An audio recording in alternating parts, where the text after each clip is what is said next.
পয়লা শ্রাবণ। খোকন, আজ তোর জন্মদিন।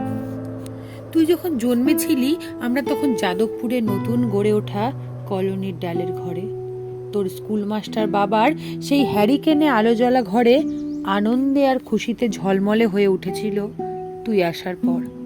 তোর নাম রেখেছিলেন সুকল্যাণ। মানুষটার মনটা ছিল একেবারে শিশুর মতো। অভাবে অনটনে বেঁচে থাকার নানা দুর্বিপাকেও ভেঙে পড়তেন না কখনো। সকলের ভালো চাইতেন, মন থেকে বলতেন, দেখো একদিন এই দেশের মানুষ ঠিক মুক্তি পাবে, অশিক্ষা থেকে, দারিদ্র্য থেকে, শোষণ থেকে মুক্তি।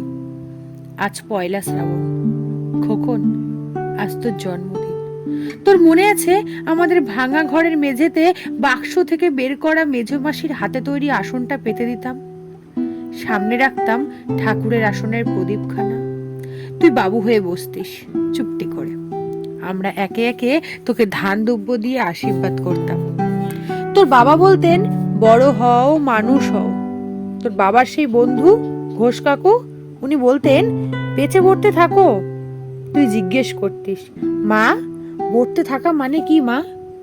আমি বলতাম না কিছু, শুধুই ধান দুব্য দিতাম আর মনে মনে বলতাম, ঠাকুর আমার খোকনকে মস্ত বড় মানুষ করে তোলো, ও যেন সত্যিই মানুষ হয়, ওর যেন কোনো বিপদ না হয় ঠাকুর।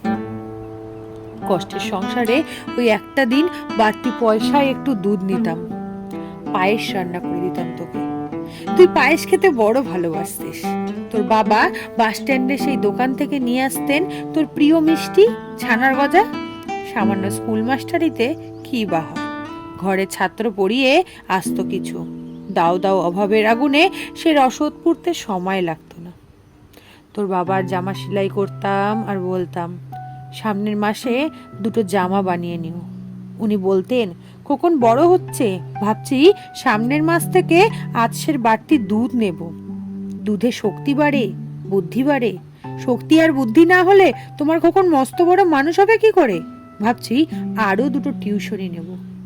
ছাত্র পড়িয়ে পড়িয়ে মানুষটা দিনের শেষে ক্লান্ত হয়ে যেত। রাতের অন্ধকারে তখন উঠোনের ধার ঘেঁষে জোনাকির ব্যস্ততা, আর ঘরে তোর পড়া মুখস্থ করার এক টানা সুর আমাদের কলোনির ভাঙাচোরা ঘরটাকে একেবারে জীবন্ত করে তুলত। তখন মাঝে মাঝে উনি বলতেন, তোমার শরীরটাও দেখছি বড় ভেঙে পড়ছে, খাওয়া দাওয়া একটু করো। শাড়িটাও দেখছি বেশ ছিঁড়েছে, কালই আমি ফেরার পথে একটা শাড়ি নিয়ে আসবো, ধারেই নিয়ে আসবো। আমি বলতাম, সামনে খোকনের উঁচু ক্লাস, কত বইপত্র কিনতে হবে, কত খরচ। উনি দীর্ঘশ্বাস ফেলে চুপ করে যেতেন। জোনাকিরা অদৃশ্য আলোয় আলপনা আঁকত উঠোনের আগাছার ঝোপে। আবহ সঙ্গীতের মতো তুই ঘরে বসে পড়া মুখস্থ করতিস, ইতিহাস, ভূগোল, গ্রামার। ঈশ্বর আমাদের নিরাশ করেনি, তুই কত বড় হলি, সব পরীক্ষায় কত ভালো ফল হলো তোর। তোর বাবা বললেন, আরো পড়ো, উচ্চ শিক্ষাই উচ্চ সম্মান অর্জনের একমাত্র পথ।